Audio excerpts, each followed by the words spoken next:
So for the past 5 months, I have been implementing lots of different things into my life to try and improve myself in 2019. But there has been one thing that has ultimately shaped the way that I have been viewing myself, the things that I do, and how actually that has enabled me to learn a lot of things and therefore improve on a lot of aspects of my life. At the beginning of this year, I made a video about 50 tangible goals that I wanted to achieve in 2019.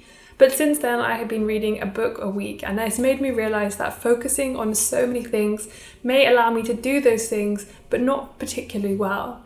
So I decided to strip back everything and to really focus on one thing that was truly and utterly important to me and that I could really excel at.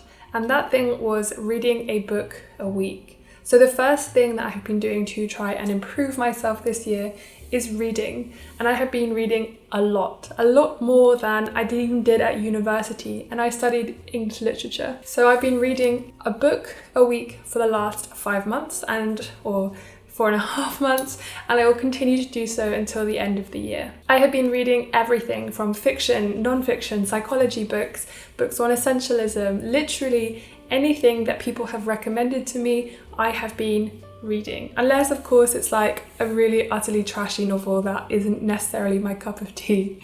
So actually, speaking of tea, I hope you have your cup, or at least coffee, or something. So reading a book a week has been broadening my understanding of the world around me, the people around me, and other people's experiences. Things like psychology books have been helping me to understand myself more and other people and how and why we do the things that we do. It has also allowed me to see through the eyes of those whose experiences I will never personally experience or maybe even tangibly understand. But being able to read fictional stories and autobiographies, biographies, etc., it's given me an experience that enables me to empathize even more deeply with other people and their experiences, because I'm finally putting myself in their position and trying my hardest, even though obviously you will never fully understand, but just to gain a better understanding so that you can be more sensitive, be more caring and kind in your interactions with people. This also gives me a much more well-rounded understanding of history and historical knowledge that I think that I have, and context that I've learned from school and from university. So for example, obviously at school we learned things about slavery and British involvement in slavery and transatlantic slave trade and all of that kind of stuff. But I mean, whose perspective do you think that I learned that from? So what I've been doing is trying to read widely. So I've read British by Afua Hirsch, I've read Born a Crime by Trevor Noah, and I've also read Homegoing by Yaa Gyasi. And even though these authors are from very different places, they all have a very interesting and very different perspective on what it's like to be them and their experiences in the world. And that is something you do not learn at school. I knew nothing about South African history. I knew nothing really about Ghanaian history. I only really knew about the history of countries that were important to Britain and important in British history. It's really been a massive eye-opener to read from the perspectives of people who are not have similar experiences to me. For example, 2 weeks ago I read Pachinko, which is a book, I guess, so it is a fictional novel. But what's really interesting and why the author is so brilliant is because they take this massive historical context and they bring it down to the micro relationship level. So you learn about Korean history and Japanese colonialism in Korea, etc., through the intimate relationships of a father and a son, or a mother and her children, or a Korean businessman and a Japanese businessman, or, you know, all of these different intricate little relationships. You suddenly find out about this massive context that was happening in a place in the world which you may have known nothing about. That is a really long first one, so I'm going to move on to the second one. But I want you to know how much of an impact that reading a book a week has had on me and is having on me, because it's really ensuring that I'm learning so much that I did not know before. And I think it's so important for my activism and other people's just general understanding of the world and other people's experiences. I also just want to say a quick thank you to Skillshare for sponsoring this video. I've been using Skillshare for quite a while now, and they have definitely helped me to improve skills, which means that I've been able to improve my videography and my editing for YouTube to make content that is far more interesting for you guys. Skillshare is an online learning community for creators with more than 25,000 classes in design, business, and more. Skillshare is giving away a 2-month unlimited access free trial to the first 500 people who click the link in the description box, and after that it's only around $10 a month. Some of my favourite courses have been on cinematography and street photography, and yeah, it's really great to continually learn. The second one, which is a little less heavy, is daily journaling. So I read the book Essentialism by Greg something, and he talks all about the importance of taking control of your life and making sure that you are the one who are making decisions and not somebody else. When you allow things to happen to you, people make plans for you and with you, sometimes it can feel like they're actually in control of your life. And if you do not make definite decisions like, yes, I'm absolutely in this, otherwise no, then people make decisions for you and you lose a little bit of control of your life. And I certainly have felt like that. And daily journaling, he says, is something that he's been implementing into his daily life. And it is something I have done on and off, but it's not something that I have really committed to and ensured that I was doing every single day. And I thought it would be something that was just meant to be personal, but I've realized that actually you can use it for your work as well, and it can be so important. I live in my mind quite a lot, and I use a cycle class or to go cycling somewhere or walking on my own, etc., to work through problems or dilemmas or try and get creative inspiration in my mind. And I didn't quite realize that by allowing the thoughts to fall out of my brain onto the page can actually be a really great way of allowing maybe subconscious thoughts that have been working away in your brain to actually come to fruition and find an interesting idea. But for me in particular, it's been really great for creativity and understanding that I do have these ideas in the back of my mind. I just haven't been working through them. So daily journaling is definitely something that I have been really strongly implementing, make a more positive impact. The third one is, again, after reading this book, I have decided to become an essentialist, and this has really helped me to improve myself because it's allowed me to understand what my priorities are and where I should be prioritizing stuff.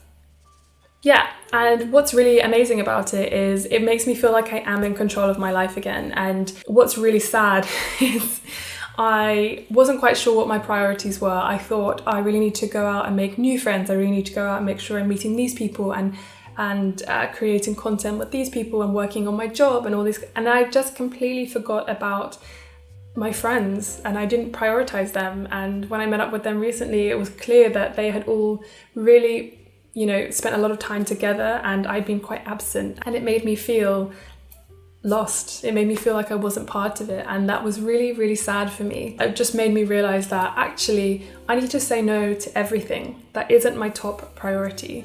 And right now my top priority is my work, my friends, and my family.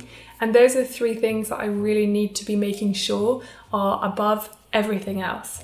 It's the same with my work. So I've been saying yes to a lot of things because I felt bad and I felt like I should say yes. And I also felt, even if it's not necessarily in my remit, but it's something I could do, I would say yes to it, even though it would take me away from creating videos, creating posts, making sure I'm putting enough time and effort into the stuff that is important to me. And so I've decided to stop. I say no to everything now, unless it's fundamentally important to the goal that I'm hoping to achieve. And that doesn't mean I'm never going to work with certain people again, or I'm never going to take on other projects. But for now, that's not what's important to me. What's important is to spend time on that really focused, prioritized kind of area. I'm going to do a whole video on my sort of journey into essentialism. It has been very short. I've only read 1 book so far and watched 1 video, but it has had a massive impression on me. So I'm going to be reading several more books on the same topic and really diving straight into it. So when I do that, I will ensure that I make a video for any of you interested. If you are interested, please leave a comment down below and let me know. And the last thing that I had been doing this year to improve myself is to constantly learn. So again, this goes back to the reading challenge. So a lot of the books I've been reading, of course, are fiction and wonderful stories and learning historical context, etc. through that. But a lot of other books I've been reading have also been about psychology or about things like Essentialism or something that I can actually learn a lot of interesting things about. And one of the things I've been doing is I've been taking notes, and I have basically tried to attempt to study the stuff that I've been reading. So I've been listening to an audiobook as well, and I've been writing a lot of things down. It helps me to concentrate, it helps me to be present as I am learning, and it also ensures that I am becoming a more interesting person because I actually have more things to say. Whereas before I'd feel like I didn't have much to add to certain conversations because I spent my whole time thinking about climate change and thinking about one-dimensionally through my perspective, people who live near me and their perspective, and not broadening my understanding of how other people experience climate change from different parts of the world, other things that are making climate change worse or what could possibly make them better. There is still so many things that I do not know, and I am fed up with always feeling like I don't necessarily know everything, and I will never know everything, but I can definitely know more. So constantly learning is definitely something I'm really kind of working on, and that is definitely going to help me to improve myself in 2019 because I want to be that person who has that interesting information when you're having a conversation about something, or to be that person who has that really weird, like niche piece of information that just, you know, when people are like, oh, I really wonder what this is. Like we were talking about chicken nuggets the other day and where they came from. And because I'd read Fast Food Nation, I knew that, you know, McDonald's branding agency had come up with the term chicken nugget because they needed to monopolize on the chicken industry in the US. Like that is a piece of information that is so fun just to whip out.